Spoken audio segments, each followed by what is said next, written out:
Istoria mea a fost o istorie tristă. Încă din tinerețe am făcut alegeri greșite. Nu am avut ocazia să știu în familia mea despre Dumnezeu, despre mântuire, mesajul salvării și încă de la 11-12 ani am avut probleme cu legea, cu poliția. Am intrat de mai multe ori la închisori în România, chiar minor fiind, și am ieșit mai rău decât eram de fiecare dată când ieșeam din închisoare. La mine la Giurgiu, poliția nu mai avea liniște din pricina noastră, eu și echipa cu care lucram. Ani de zile pe urmele noastre, cu greu puteau să ne prindă. A fost un timp când am fost invitat de colegii de breazlă în ceea ce umblam înainte de a fi creștin, în Spania, unde eram o bandă de host, tâlhari la drumul mare.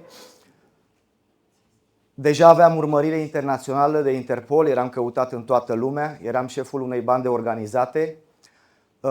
Acolo în Spania, poliția din 3 orașe ne-au prins, nu știu de ce ne-au tras în noi, pentru că știau că deja umblam înarmați. Și am intrat la închisoare în Spania, în sudul Spaniei, în Malaga, deoarece am făcut probleme acolo cu deținuții, cu funcționarii, cu gardienii. Însuși directorul penitenciarului a venit la mine să mă liniștească, mi-a oferit niște beneficii ca să nu mai fac probleme, dar mai târziu m-a expulzat într-un penitenciar de maximă siguranță, în penitenciarul din Cordoba. Acolo pentru prima dată am avut ocazia să ascult ceea ce dumneavoastră ca voluntar mergeți și faceți de atâția ani de zile. Am ascultat cuvântul lui Dumnezeu. Nu vin dintr-o familie defavorizată, am avut părinți buni, muncitori, care au făcut bine societății și la vremea lor. Eu am fost un copil rebel, am făcut alegeri greșite și de aceea am ajuns unde deja am avansat și v-am spus cum s-a decurs viața mea. Ascultând cuvântul lui Dumnezeu, ceva supranatural a început să se întâmple în interiorul meu. Am înțeles chemarea lui Dumnezeu, am înțeles că El este bun, mă iubește și vrea să mai îmi dea o șansă și cuvântul care m-a cercetat foarte mult a fost acesta: o șansă. Eu care mulți nu mai mi-au dat șanse, atunci viața mea a fost zdrobită, am căzut în genunchi și am zis: Doamne, eu vreau să mă împac cu Tine.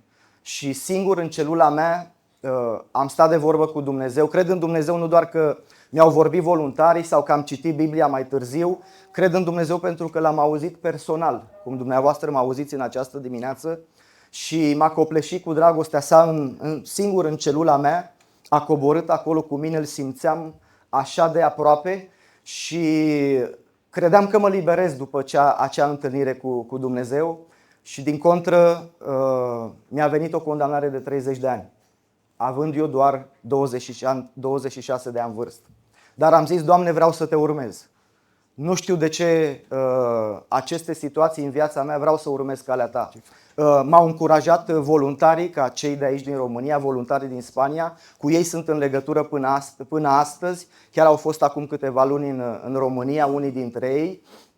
Am fost la Slatina, am vizitat cu fratele Viorel Lupu câteva închisori acolo, cu o echipă de voluntari din mai multe țări și am avut un timp așa de minunat. Acolo Dumnezeu îmi vorbește prin soția unui frate care este astăzi aici și el. Ea fiind în Italia, are un vis și Dumnezeu îi spune: nu te îngrijora, pentru că eu sunt cu tine, eu voi face să mergi în România și să plătești mai puțin decât ai. Omenește vorbind, știam că lucrurile nu stau chiar așa, dar Dumnezeu vedea peste ochii mei limitați de om.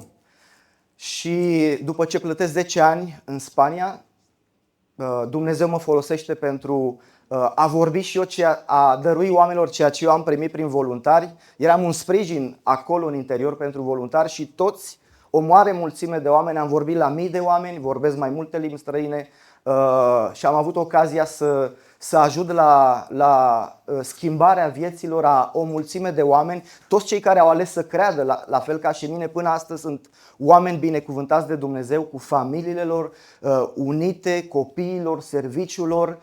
Unii dintre ei, ca și mine astăzi, slujesc pe Dumnezeu într-o manieră oficială, mă refer ordinat ca slujitor în cadrul unui cult creștin. Și Dumnezeu mă folosește ca Iosif din Biblie. Istoria lui Iosif, o știți, e foarte profundă.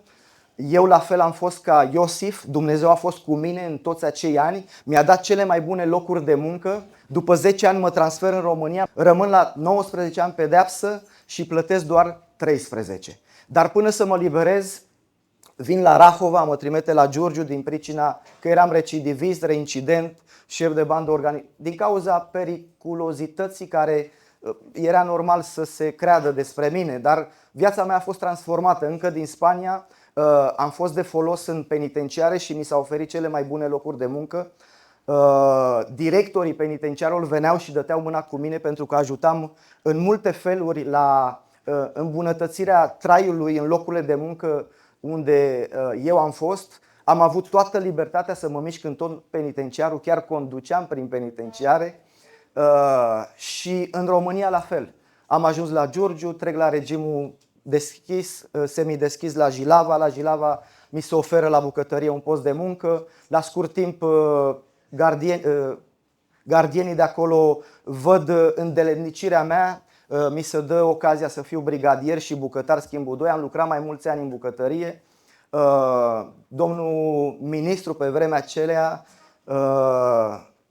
în 2019, am uitat numele în sare acum, a dat mâna cu noi, ne-a felicitat și astăzi slujesc ca bucătar, ca voluntar la un centru de refugiați ucranieni.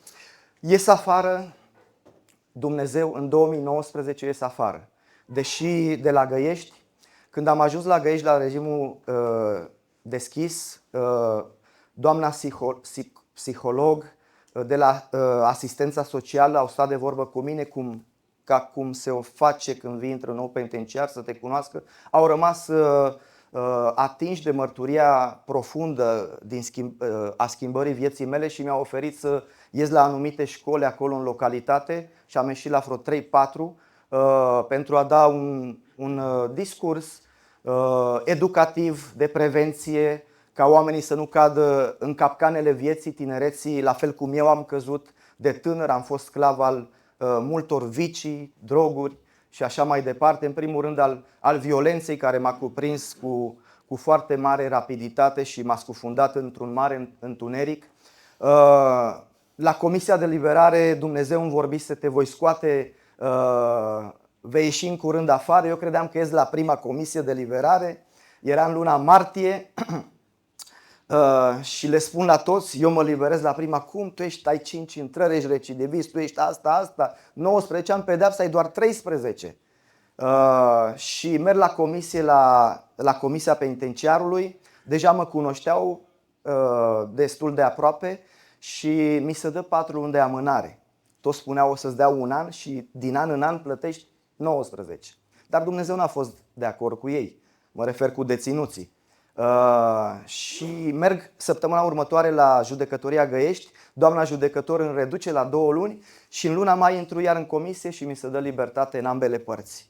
Toți deținuții, pentru că eram o persoană cunoscută, din pricină că asistam la adunările care dumneavoastră le faceți acolo, și eu, când nu erați dumneavoastră, eu făceam ceea ce faceți dumneavoastră cu deținuții în penitenciarul Găiești. Toți țipau: noi avem milioane, eu am contact în guvern, la parlament, ce relații ai tu de ei și așa repede afară? Zic: relațiile mele nu sunt aici pe pământ. Dumnezeu mi-a vorbit și mi-a zis că El mă va scoate repede. Și așa a fost, am ieșit afară.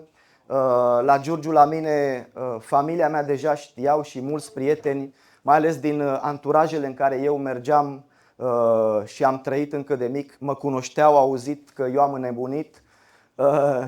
Dar ce nebunie, m-au văzut personal și m-au văzut o persoană schimbată. Au încercat să îmi ofere: uite, îți dau o sumă îți dau anumite lucruri ca să încep din nou ceea ce tu făceai. Ei au toată viața realizată, mă refer, au tot ce le trebuie, au bani mulți, au realizări, ce nu au pace sufletească, nu au liniște în familia lor și multe alte soiuri de păcate care trăiesc deși sunt căsătoriți și au copii și au o viață liniștită într-un anume fel.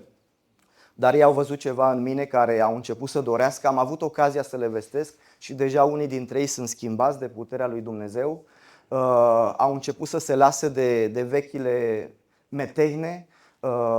Dumnezeu lucrează într-adevăr, schimbă viețile oamenilor. La Giurgiu am mers să caut un loc de muncă și am găsit la cea mai mare firmă de transport fluvial de cereale. Firma e în Galați, are filială la Giurgiu și am văzut că era voia lui Dumnezeu să lucrez acolo. Directorul personal a fost cel care m-a primit la interviu și mi-a zis beneficiile care sunt. Salariul era mic și zic, dacă mai îmi dați 300-400 de lei pe vremea aceea, vin la muncă. Zice Petrișor, nu putem. Și plec și fac o rugăciune, după 2 săptămâni mă sună directorul, zice, domnul Petrișor, domnul Puiu, știți, ați fost la noi, ne-ați spus aceste lucruri și ce credeți? Au avut niște schimbări loc la Galați și ne-au spus că vrem să vă angajăm și vă dăm chiar mai mult decât dumneavoastră ați cerut. Și mi s-a dat un loc de muncă unde nu făceam nimic aproape și mă plătea foarte bine. Dumnezeu a fost de partea mea. La 6 luni o cunosc pe soția mea din Mexic. În 2 săptămâni Dumnezeu mi arată clar că ea va fi cea care îmi va fi consoartă și în 3 luni și 3 săptămâni plec în Mexic, îmi las toate lucrurile aici. Acolo în Mexic Dumnezeu îmi face mare trecere, familia ei m-a primit ca pe copilul lor, nu le-am ascuns nimic, le-am spus întunericul și groapa așa de adâncă în care am fost cufundat, dar cum am avut o întâlnire personală cu Dumnezeu care a început să mă transforme. Deja sunt 16 ani de atunci. Ei sunt de familie profesori universitari. Chiar soacra mea are articole scrise în cărțile de limba și literatură mexicană de acolo. Sunt din cadrul armatei, majoritatea familiei și acolo am avut ocazia să intru la seminar teologic. Acolo am fost ordinat ca slujitor, ca păstor.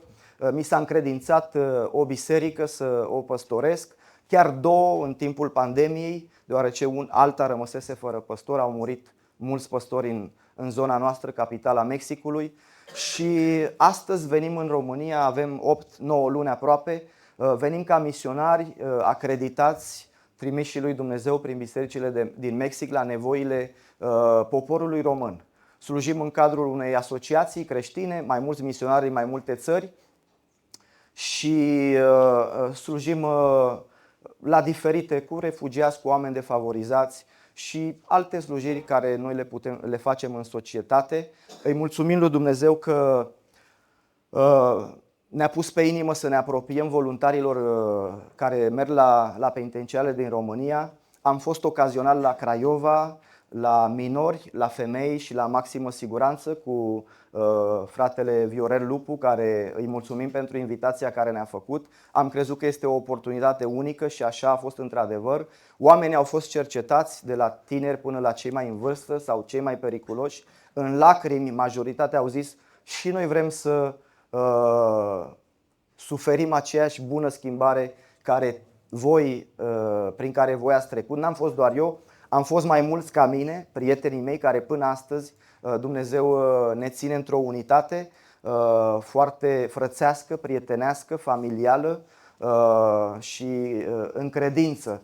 De aceea așteptăm și noi să fie pus numele nostru pe listele voluntarilor și cel puțin ocazional să venim și noi în penitenciarele unde dumneavoastră ca cadre de acolo faceți o excelentă lucrare, nu ușoară, colosală putem să spunem, iar noi ca voluntari vrem să ajutăm cu puținul care Dumnezeu le-a pus în inimile noastre.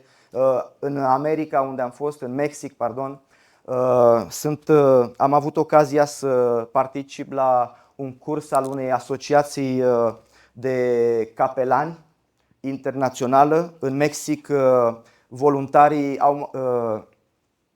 ca păstor porțile sunt mai mult închise, dar ca capelan noi colaborăm cu instituțiile statului, nu doar în cadrul penitenciarelor, ci cu armata, cu poliția, cu jandarmeria. În caz de dezastre naturale, noi suntem acolo. Chiar a fost acum 2 ani un uragan categoria maximă în Acapulco. Am fost printre primii care am venit cu ajutoare și consiliere psihologică, spirituală și alte lucruri care am putut să le oferim oamenilor.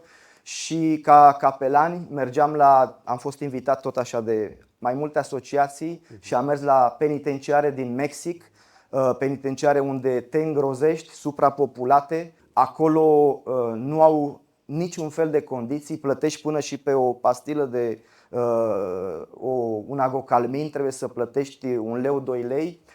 Acolo familia care vine la vizită la deținut plătește altor deținuți pe 1 metru pătrat să stea cu familia și să-i aducă un mic pachet. Din cauza situației care mă înțelegeți, acolo sunt lucrurile diferite. Și în spatele nostru aveau altar care se închinau diavolului, își tăiau venele, își puneau sângele pe altar. Clanuri foarte periculoase de bande organizate înarmați sunt acolo majoritatea. Dar unii dintre ei au fost atinși de puterea lui Dumnezeu în urma ascultării mesajelor voluntarilor. Aveam în rândul bărbaților, cel puțin asociația din care eu făceam parte, una din ele, 300 de bărbați și pe secția de femei 80-90 de femei. Când cântam laude lui Dumnezeu, se auzea, familia mea mă aștepta cu mașina în stradă până am învățat și eu traseul, se auzea laudele până în stradă a acelor bărbați care, dacă te uitai la ei, te speriai, dar vedeai ceva în interiorul lor, în ochii lor, care nu era omenesc, era ceva dumnezeiesc care se petrecuse în ei, minuni care sunt dificil de explicat. Minunile cele mai mari le consider eu personal faptul că familiile erau reconciliate. Se împăcau cu familia, cu soțiile, cu copiii, cu părinții.